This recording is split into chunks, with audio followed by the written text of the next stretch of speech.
Hi friends, welcome back to my channel. నేను మీ గాయత్రినండి. ఈరోజు చేయబోతున్నాను ఎగ్ రైస్.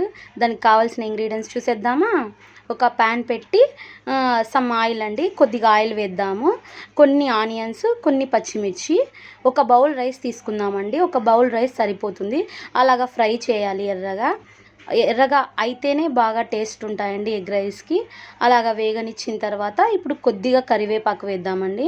అలాగా కరివేపాకు వేసాం కదా, నేను 2 ఎగ్స్ తీసుకుంటున్నానండి. అలాగా 2 ఎగ్స్ తీసుకొని అలాగ కాసేపు ఆమ్లెట్ లాగా అవ్వాలండి.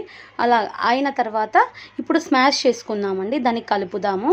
అలా కలిపాం కదా, కాసేపు అలా కలపాలండి. అలాగా కలిపిన తర్వాత ఇప్పుడు దాంట్లోకి అల్లం వెల్లుల్లి పేస్ట్ వేద్దాము. 1/2 స్పూన్ అంత వేస్తున్నానండి నేను. అలాగ వేయించుకోవాలి. అలాగా వేయిస్తున్నాను కదా, అలాగ పచ్చివాసన పోయేంత వరకు వేగనివ్వాలండి. అలాగే ఇప్పుడు నేనండి ధనియాల పొడి, గరం మసాలా, చికెన్ మసాలా అన్నీ 1/2 స్పూన్ వేస్తున్నానండి. అలాగ వేసుకొని కలుపుకోవాలండి. మీడియం ఫ్లేమ్లోనే పెట్టుకోండి, హై ఫ్లేమ్లో పెడితే మాడిపోతాయి.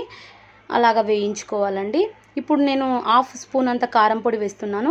మీకు తగినంత కారం వేసుకోండి. అలాగ వేసి మీడియం సిమ్లోనే పెట్టుకోవాలి. హై ఫ్లేమ్లో పెడితే మాడిపోతుంది. అలాగ కలుపుకోవాలండి.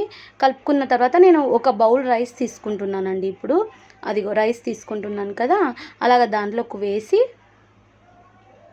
అలాగ కలపాలండి మొత్తం. ఇప్పుడు నేను తగినంత సాల్ట్ తీసుకుంటున్నాను. మీరు దానికి సరిపడ సాల్ట్ తీసుకోండి. అలాగ వేసి అంతా కలపాలండి. అయిపోయింది. ఇప్పుడు మనం సర్వ్ చేసుకుందాం ఒక బౌల్లోకి.